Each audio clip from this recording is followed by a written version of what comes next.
This is The Warning. And let me begin today by pointing out that it takes a special type of dipshit to wear a cowboy hat backwards, like Elon Musk here. Astonishing. He also can't handle or hold a chainsaw. Just not how you hold a chainsaw. But aside from that, the visit to CPAC with a chainsaw on the stage had the intended effect. It is a story that we're talking about. I'm talking about it. You're listening to me talk about it. And so, once again, Donald Trump, like P.T. Barnum in the center ring with a whip in one hand and a chair in the other, has tamed the media lions of the day. Jimmy Carter, the 39th president of the United States, was a nuclear engineer. And he brought into the White House with him what it is that he once did, what he was trained to do. He became president, but vocationally, he was a nuclear engineer. And he approached life as an engineer. He looked at problems, broke them apart, and tried to fix them. He was minutely focused on the details. And sometimes that's a good thing. Sometimes that's a bad thing. A lot of criticism of the former president when he was president was that he micromanaged too much. But if that was so, it was a function of the training that he got as a nuclear engineer, which requires precision. Ronald Reagan was an actor, and he brought those sensibilities into the White House. George Herbert Walker Bush was a diplomat. He was a seasoned member of America's establishment, a congressman, an ambassador to the United Nations, an ambassador to China. He brought those skills into the White House. Donald Trump ran a reality show, and he's still running a reality show.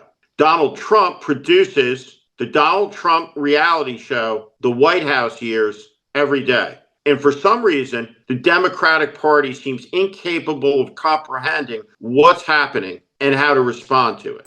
Now, Steve Bannon at CPAC, nobody should be surprised that he's going to give a Nazi salute, looking for attention. He's like Nancy Mason that way. Look at me, look at me, look at me. These are all the look at me people at the great freak show event of the MAGA calendar season. This CPAC event is the Star Wars creature cantina of political events. This is the biggest freak show on the annual MAGA calendar. And it never, ever disappoints when it comes to the freakery. And so Steve Bannon is a smart guy and a manipulative one. And he's a con man, literally. He just pled guilty to participating in a con, a fraudster. And so he is a fraudster defrauding his audience, telling them something that cannot be, will not happen, zero chance. We want Trump in 28. That's what they can't stand. A man like Trump comes along only once or twice in a country's history. Donald Trump will not run for a third term. He is constitutionally prohibited, and there's no way to change the Constitution. He will not be the president in 5 years' time. Whomever it will be, there will be a 48th president of the United States. I hope it is not J.D. Vance. But Donald Trump knows that the most coverage he gets is from the most outrageous things he says. Should I run again? You tell me. There's your controversy right there. There's your controversy.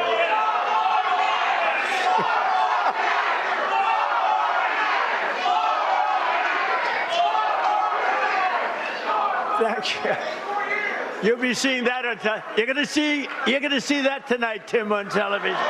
He throws the spaghetti against the wall and he waits for the screaming to begin. Every day for 10 years, it is Lucy and Charlie Brown and the football over and over and over again. And so let's watch Donald Trump jerk everybody's chain about running again in 4 years. And they tell me I'm not allowed to run. I'm not sure. Is that true? I'm not sure. And let me just say to anybody who's going to tell me I'm wrong about this, no, listen to me, you're wrong. He is constitutionally prohibited and will not be running again in 4 years' time. Donald Trump knows this. Steve Bannon knows this. Every person in the White House knows this. They use this to distract because all of the outrage, all of the smoke, all of the sound and thunder and fury amounts to nothingness. And so Trump looks big. The opposition looks incoherent.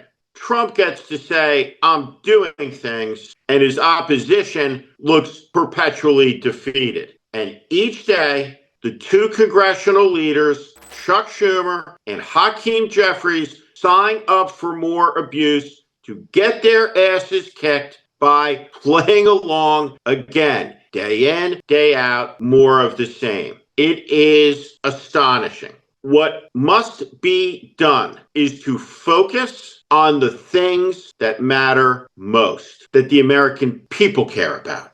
And the American people care about being ripped off by the richest man in the world. The American people care about the chaos. And they care about our alliances. And they know that China and Russia are countries that the United States does not want to be like, does not want to emulate, and is opposed to on the world stage because our American values require us to be opposed because some issues come down to right and wrong. Donald Trump has had a successful first month because there has been no cost to his chaos. Nobody has been able to lay a glove on him. The only places he's been stopped are in the courts of law. There is no political strategy. Yelling Trump is not one. Screaming and becoming more extreme is not one either. The Democratic Party is the opposition to MAGA. What is it that it's opposing? Is it opposing a third term for Trump? Does that really seem to the leaders of the Democratic Party to be the most important issue on the table right now? The issue that can't happen, won't happen, is an impossibility because there's a lot of things that are happening. Prices are going up and the world is spiraling. It's melting. And yet there is silence. Isn't it time to think about fighting back just a little bit? This is The Warning. I'm Steve Schmidt. This is The Warning, and I invite you to subscribe on our Substack, on our YouTube channel. Follow us. Welcome to the community.